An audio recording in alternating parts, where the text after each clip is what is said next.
Hello everyone, welcome back to our YouTube platform math study point. Last class में मैंने आपको mathematics से related जो क्वेश्चंस बताए थे, जो लास्ट ईयर मान सकते हो या फिर जो लास्ट प्रीवियस ईयर पेपर था, वो उसी टाइप का रहा था। ठीक है, यानी कि जो अपनी लास्ट एग्ज़ाम हुई थी उसमें पेपर का लेवल क्या हुआ था वो मैंने मैथमेटिक्स में बता दिया है कि 10 क्वेश्चंस आए थे आपके और किस लेवल के आए थे और किन किन सब्जेक्ट के मैथमेटिक्स के किन किन टॉपिकों से क्या क्या वेटेज रहा था। आज अपन बात कर लेते हैं कि इसकी, जैसे फॉर एग्जांपल मैं ले लूँ रीजनिंग की, तो रीजनिंग में आपको सबसे ज़्यादा ध्यान रखना है किसका, आप नोट कर लेना इन चीज़ों को। सबसे ज़्यादा आपको किसका ध्यान रखना है, एक तो डेफिनेटली ब्लड रिलेशन से क्वेश्चन पूछा जाएगा। किससे क्वेश्चन पूछा जाएगा? ब्लड रिलेशन से।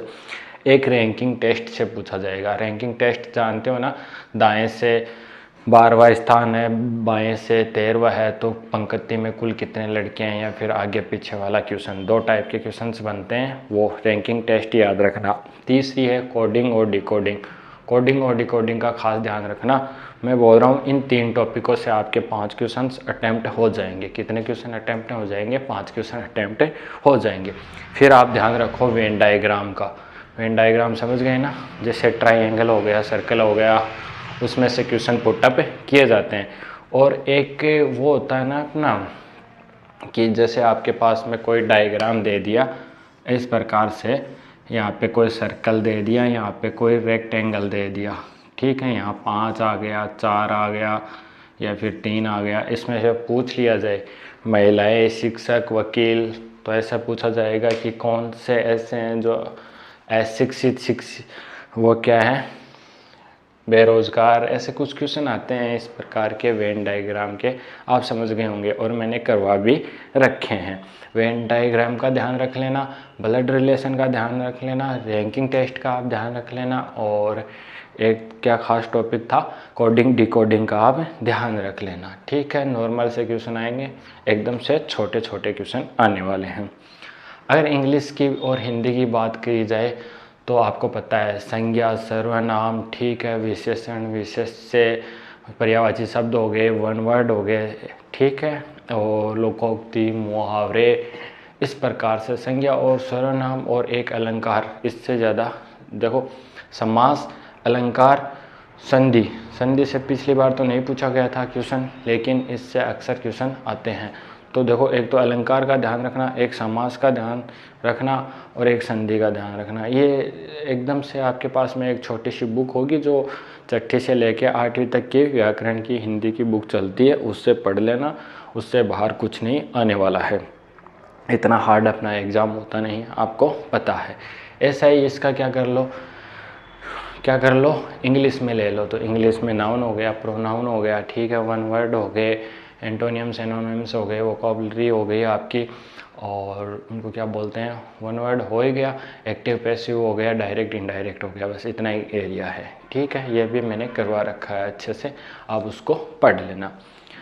पढ़ तो क्या लोगे, अभी जो जिनकी नज़दीकी एग्ज़ाम है वो तो क्या पढ़ लेंगे, वो तो रिविज़न कर सकते हैं जो भी उन्होंने पढ़ा है। तो मैथ हो गया, रीजनिंग हो गया, हिंदी हो गया, इंग्लिश हो गया, साइंस का वेटेज और जीके का और करंट अफेयर का 20 नंबर का वेटेज रहता है आपका। तो आप क्या करोगे, मतलब कि जीके में जीएस के लिए, और उसको क्या बोलते हैं, करंट अफेयर। करंट अफेयर का तो ऐसा रखो, आपकी लास्ट जो 6 मंथ की एक बुकलेट आती है किसी भी प्रकार की ले लेना, अर्धवार्षिक आती है, वार्षिक आती है, उससे पढ़ लोगे तो 3 से 4 क्वेश्चन इतने ही पूछे जाते हैं, वहाँ से हो जाएगा। और आप न्यूज़पेपर लेते रहो, ठीक है, न्यूज़पेपर के टच में रहो, तो वहाँ से भी क्वेश्चन आपके अटैम्प्ट हो जाएंगे। रहा किसका, जीएस का और जीके का। जीएस की, जनरल साइंस की बात करूं तो मैं एकदम से, जैसे आपसे एक नॉर्मल सा क्वेश्चन पूछूं तो ग्रह से रिलेटेड क्वेश्चन हो गया, कौन सा छोटा है, बड़ा है, ठीक है, या फिर भारी जल का सूत्र क्या हो गया, फिटकरी का रासायनिक सूत्र क्या हो गया, खाने का सोडे का क्या हो गया, ऐसे नॉर्मल से बच्चों वाले फिजिक्स से रिलेटेड और केमिस्ट्री से रिलेटेड, ऐसे समझो आपकी दैनिक जीवन से रिलेटेड जो साइंस होती है उससे क्वेश्चन पुटअप किए जाते हैं। रही बात हिस्ट्री, पॉलिटी और उसको क्या बोलते हैं, जियो की, तो बहुत बड़ा वेटेज है उसमें तो आप चाहे कितना ही तैयार कर लो, आपको मोटा मोटा आना चाहिए। अगर आर्ट्स के स्टूडेंट हैं उनके लिए इजी हो जाएगा। और फिर भी आपको एक गाइड आती है लुसेंट नाम की, ठीक है, लुसेंट की गाइड आती है, उससे आप कर लेना, एक बार रिपीट कर लेना, आपके क्वेश्चन वहाँ से सोल्व आउट हो जाएंगे। इतना तो वो डीपली पूछने वाला है नहीं, पॉलिटी से वो 1-2 क्वेश्चन पुटअप करेगा। तो अपने कितने सब्जेक्ट हो गए, मैथ्स हो गई, अपनी रीजनिंग हो गई, हिंदी, इंग्लिश, जीएस और जीके, ठीक है। करंट अफेयर के लिए मैंने बता दिया है। अब देखो, अब जिनकी एग्ज़ाम है वो तो एग्ज़ाम दे के आ जाओ, सीधी सी बात है, नॉर्मल से उन्होंने क्या पढ़ा है क्या नहीं पढ़ा है रिपीट कर लेना, जो भी आपने पढ़ा है उसको रिपीट कर लेना। अब जो नए स्टूडेंट है जो अच्छे वे से तैयारी करना चाह रहे हैं उनके लिए क्या होना चाहिए, उनको सबसे पहले तो मैं बता दूं कि एनजीओ का नॉलेज होना चाहिए कि एनजीओ क्या अपन से प्रोवाइड करने के लिए बोलता है, एनजीओ क्या प्रोवाइड करता है और अपन से क्या चाहता है। तो सबसे पहले तो क्या यूट्यूब चैनल पे आओगे और वीडियो देखोगे, ठीक है ना। सबसे पहले एनजीओ के बारे में जानोगे, वो अच्छे से वीडियो बनाई हुई है। दूसरी बात, एनजीओ में एग्ज़ाम होती है, इंटरव्यू होता है और फिर फाइनल कट ऑफ होती है, ये बात आपको ध्यान में होनी चाहिए। तो एग्ज़ाम होती है, एग्ज़ाम का पैटर्न क्या है, उसका सिलेबस क्या है, तो उस पे भी बहुत ही अच्छे वे से वीडियो बनाई गई है। एकदम से हर सब्जेक्ट का एक एक टॉपिक बताया गया है कि कौन से सब्जेक्ट से कैसा सिलेबस बोलते हैं ना जिसको, वो सिलेबस प्रोवाइड किया गया है। एक एक क्या करते हैं, एक एक सब्जेक्ट का एक एक फॉर्मेट में अच्छे वे से बताया गया है। दोनों वीडियो के लिंक, ठीक है, जो भी हैं, जैसे एनजीओ की फुल डिटेल और उसका सिलेबस, दोनों चीज़ें मैं इस वीडियो के डिस्क्रिप्शन होता है उसमें लिंक डाल दूंगा दोनों की, वहाँ जाके आप अच्छे से देख लेना। अब तक जो हो चुका है उसको भूल जाओ और जिनकी एग्ज़ाम है वो अच्छे से एग्ज़ाम दे दो।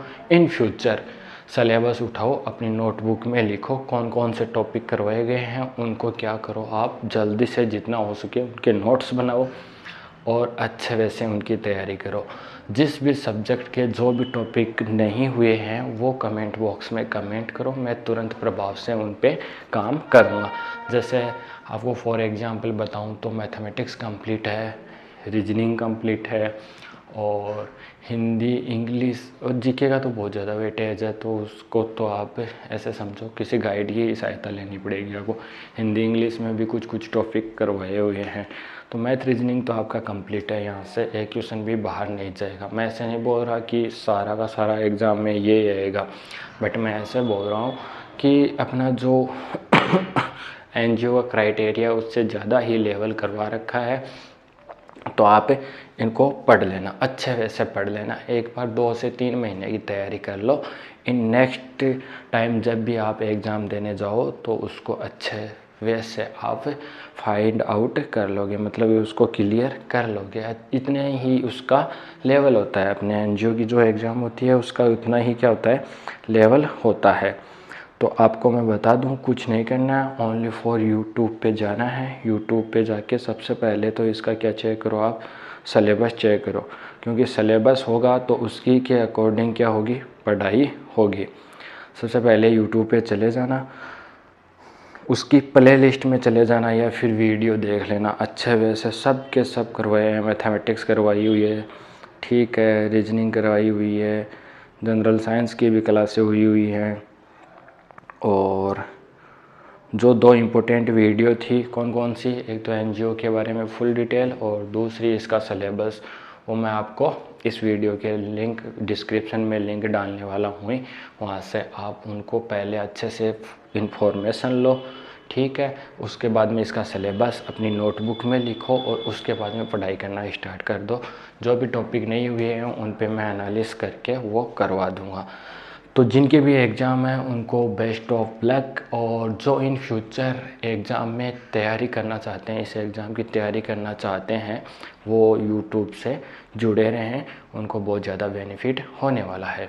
तो आपको मेरे द्वारा कही हुई सारी बातें आई थिंक बहुत ही अच्छे वैसे समझ में आ गई होंगी। मिलते हैं नेक्स्ट वाले वीडियो में। देखता हूँ मैं कि कौन सा टॉपिक अधूरा है, कौन से टॉपिक पे काम करना चाहिए, उस टॉपिक को लेके मैं आपके सामने प्रेजेंट हो जाऊँगा। मिलते हैं नेक्स्ट वाली वीडियो में, तब तक आपको बहुत सारा धन्यवाद।